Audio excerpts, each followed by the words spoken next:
nowadays, a lot of them, because of prophecies, they get members.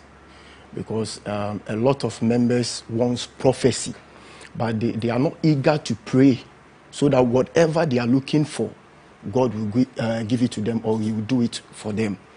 The one reason, sometimes I pity Christians a lot. You pity Christians? A lot. So you pity yourself? You're a Christian, I suppose? I said sometimes I pity Christians. But, okay, so why is that because the case? Why do you pity Christians? They don't take the knowledge of God, as Father said.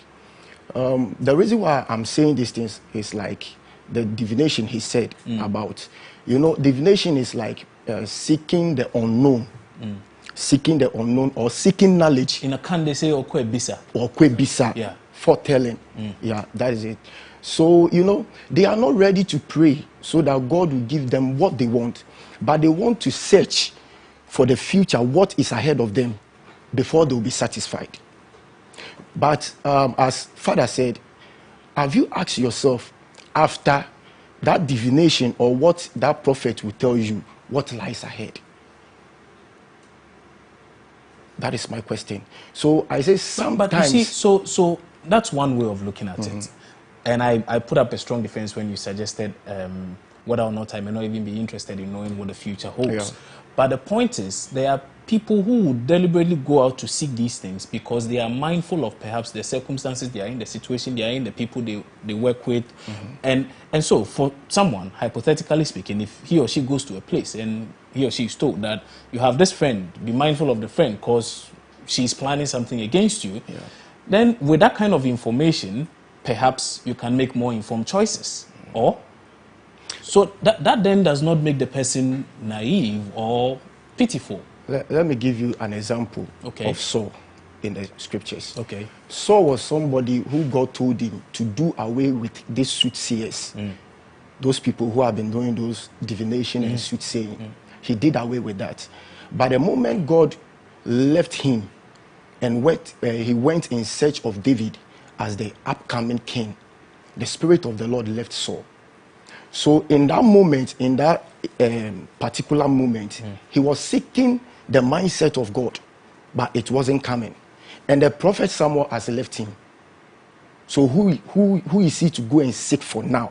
So he needed to go to a divination or a soothsayer. The people he himself threw them away or sacked them from Israel. He went back seeking for them. So the Bible, the scripture said, he went to a certain soothsayer and required of Samuel's spirit when the Lord left him.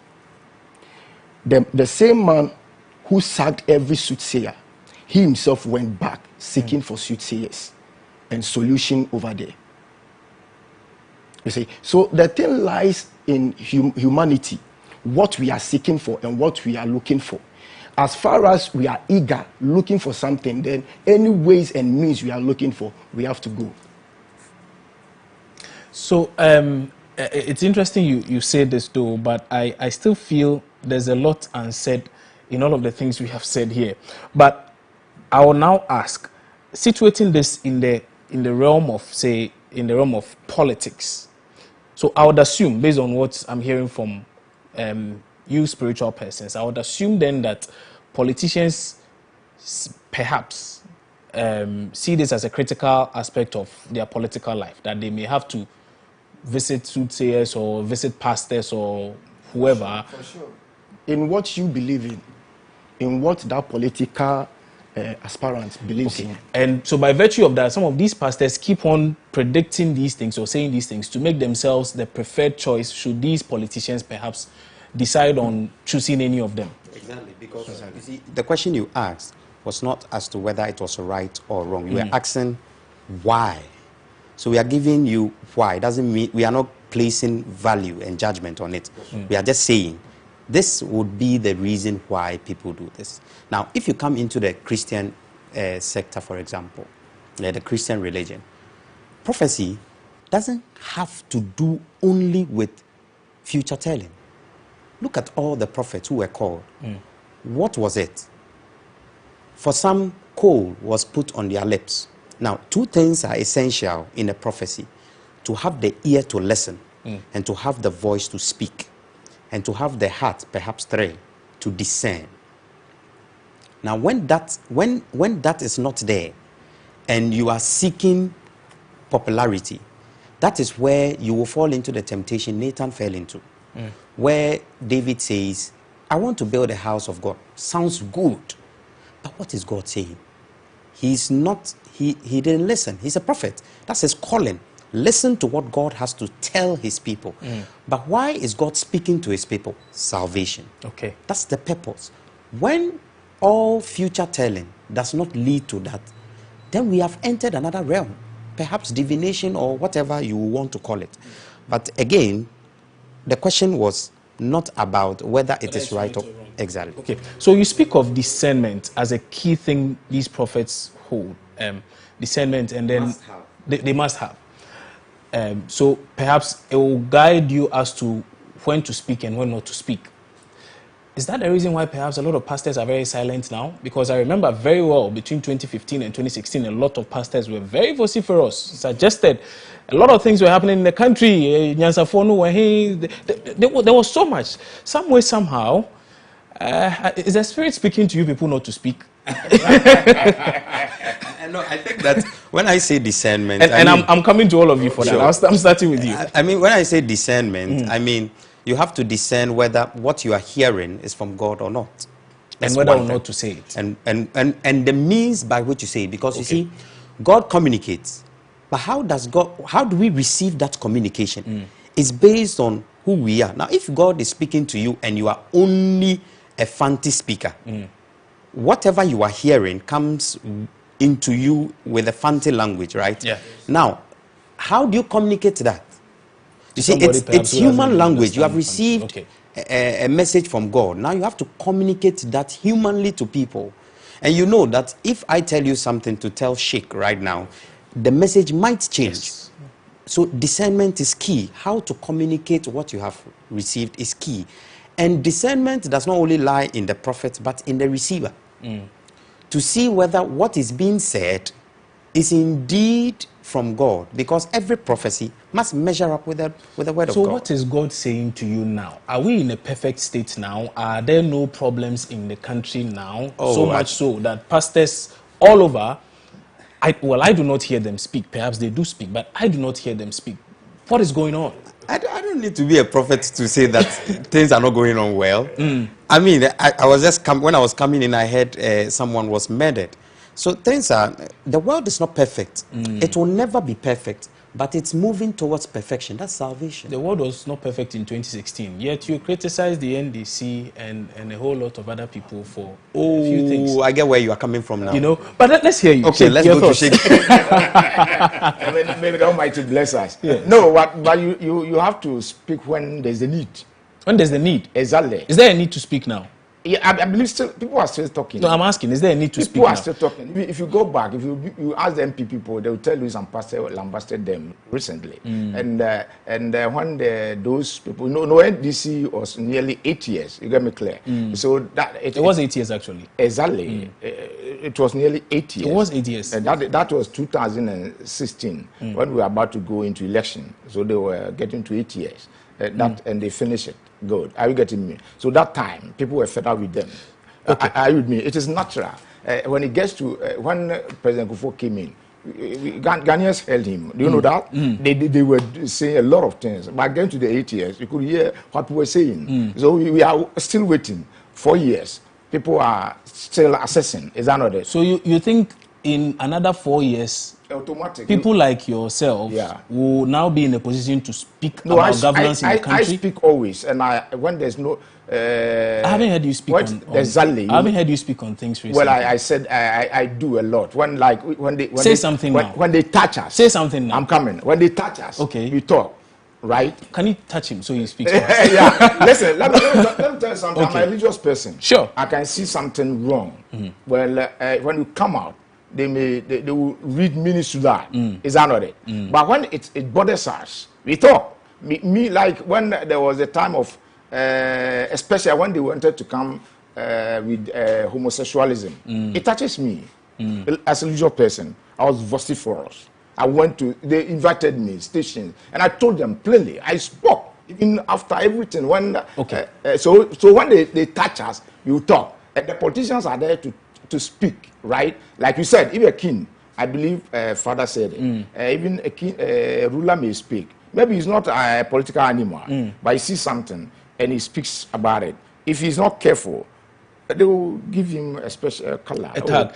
Must you bother about it? No, is it a problem? I don't fear about that. You're serving God and the people. But we have to be careful not to divide people. But you see, that's my problem. Because in 2016, were we not mindful of all of these things? Why are we now preaching this way? Let me take you to a few comments.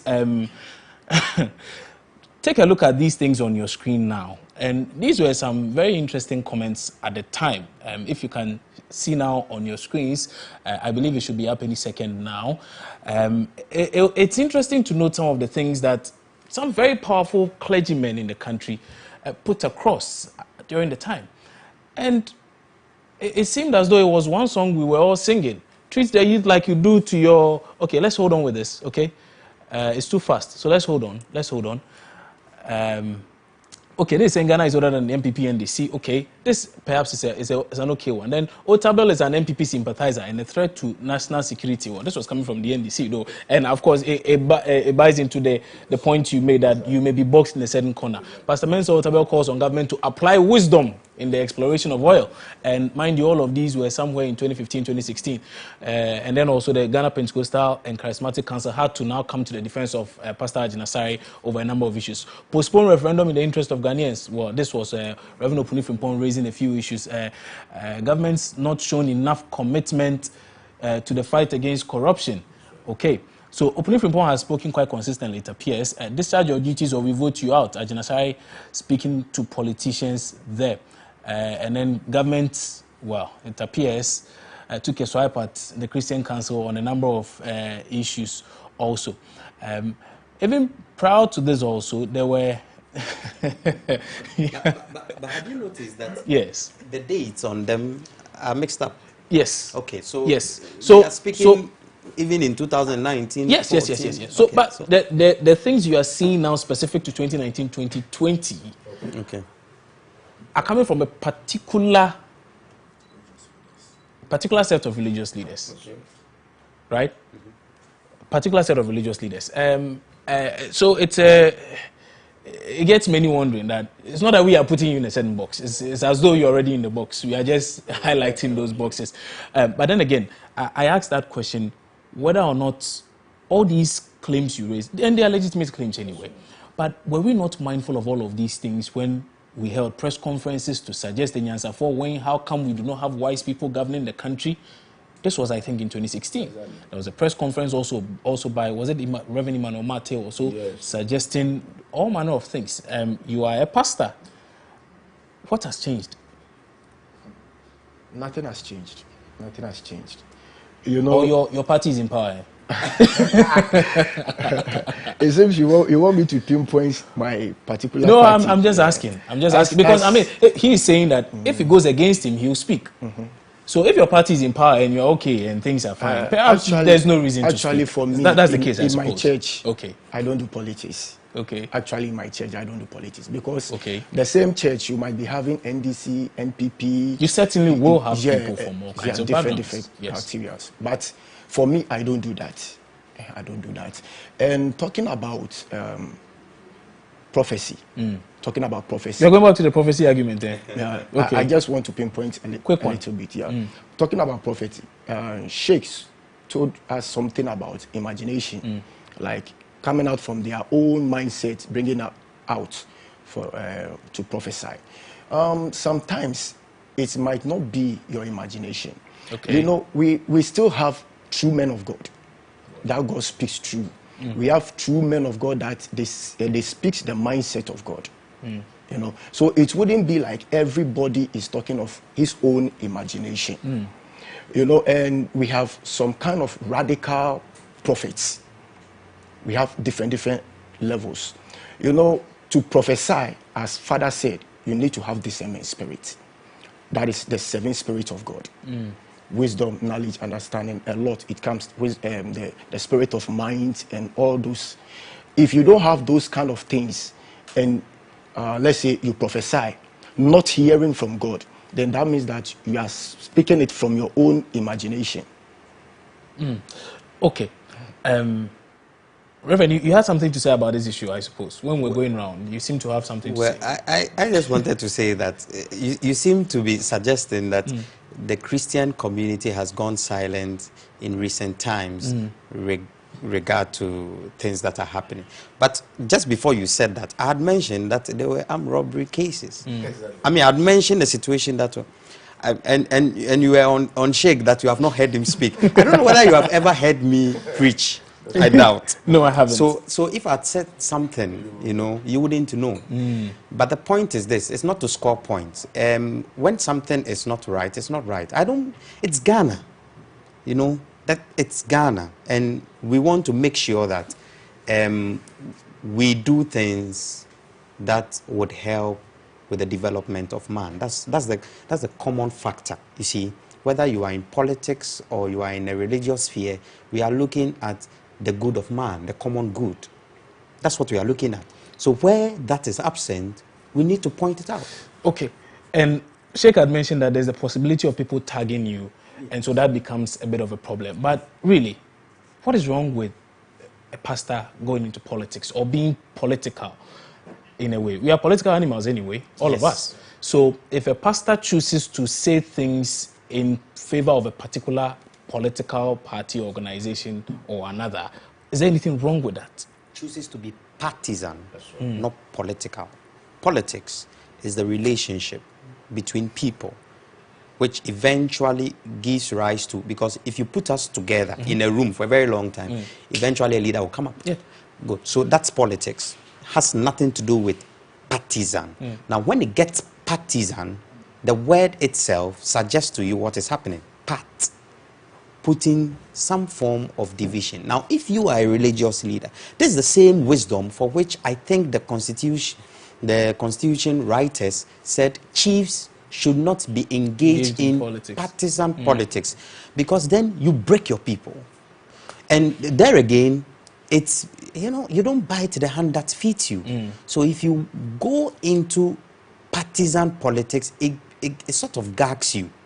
And you can't speak against someone you seem to be supporting, or you are supporting. Let me not use the word seem. That's the issue. So you don't want to get into that frame. I think Sheikh, is there a problem with anybody choosing to? No, you see, like you said, I like how he's laying emphasis on that. You see, you don't need to be partisan. Not that you need not to be a politician. No, we as Muslims believe that God's word should rule. You get me clear? So, like I said about a week ago, people, that was today, Friday. I met NDC people. They call us Muslim. I told them my mind. That is me. I told them, no, we don't care about who is ruling or who is not ruling. So you're saying you were approached by the NDC? They came, they called us, the scholars. They met us in Achimota. What was their message to you? Yeah, they wanted to tell us what they want to do and what they have for Ghana, and especially... Did they seek your endorsement? No, they were only telling us because we are leaders of religion. But they didn't seek any endorsement? Well, I believe the way they were talking, if you all were to vote for them, they'll be happier. So I ask again. They want us to vote for them. I ask again, did they seek your endorsement? No, that's their purpose of calling us. That's what even before... They sought your endorsement. As soon as they said we should come, then I knew that they have a message. And people also meet us. Is that not it? And you're making specific reference to something which happened sometime last week. No, I'm coming. Which was that the NDC approached you. 2016, before elections, NDC people met us, and MP people met us, right? They tabled their issues to us. How do you see it? We went and vote. I voted. I voted for a party. Okay. Is that not it? You want to share? No. Okay. That is no. I don't never do that. I made it clear. On a program, I tell them I've never voted for NDC. You've never voted for NDC? I've ever voted for NDC. You have ever voted and for NDC? I voted for MPP. Okay, skirt and blouse. The one I choose at a point in time. So it depends on a myriad of factors. Exactly. So I don't need to be, because I don't believe in that. You get me clear? I was born from a UP family. And the way they were attacking Kwame Nkrumah, I grew and I got to know that all those things were not true.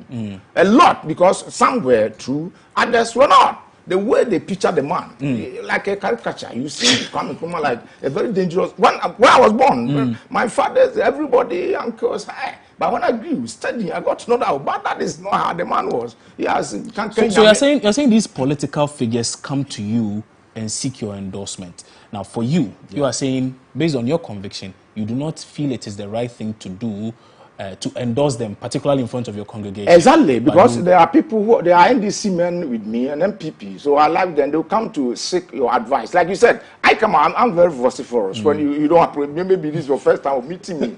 I was on radio, like I told you about, especially on homosexualism. When it came in at Professor Tamo's time, people here heard my voice, and I called, right, and I was against that because it's not godly. Ghana, our tradition doesn't even support it, right? So after that, even after when I also came in, I was on a radio station. We were discussing. When I heard of he was interviewed, I told them that when he was coming, he told us that it is he has a word. He said that it is God who will take care. I want to remember the right word. So the battle is the Lord's. The battle is the Lord. And I said, wow, the battle was the Lord, and He's ruling now. And he's not coming clear about homosexualism. He's acting as Israelites when they were saved by God, and in Egypt. And as soon as Moses went into the mountains, before 40 days, they were worshiping idols. So the president is a hypocrite. I made it clear that if he doesn't change his mind, and thank God, the next time he came on and said, yeah, the battle is the Lord, and he will never succumb to... So at the time he was being hypocritical. Well, if he has to be clear, I said this. I said it on radio. I tell them when they are questioning, even like President Mama, when he went and outside, they asked him, what about homosexualism? He said, is it Ghanaians? I said, no, they should say Ghanaians. They should say, we don't want it. I don't want them to say Ghanaians. That is why I like Professor Tamos. He made it clear. He said, no, we don't. I think we might have to make a note for homosexuality. Perhaps we'll have that conversation later. But today I want us to spend a little more time, because we are just about wrapping up anyway. I just wanted to spend a little more time talking about politics and religion. I wanted to find out, for instance, you know, in times like this, a lot of these politicians use a lot of the youth, some of your members, to cause a lot of violence in town here and there. We just heard about issues in Ododo. We've heard things in Asawase. Some suggest or some predict that we are likely to hear a lot more up until December or perhaps even January. Now, I say, when they come to you and they propose all of these things,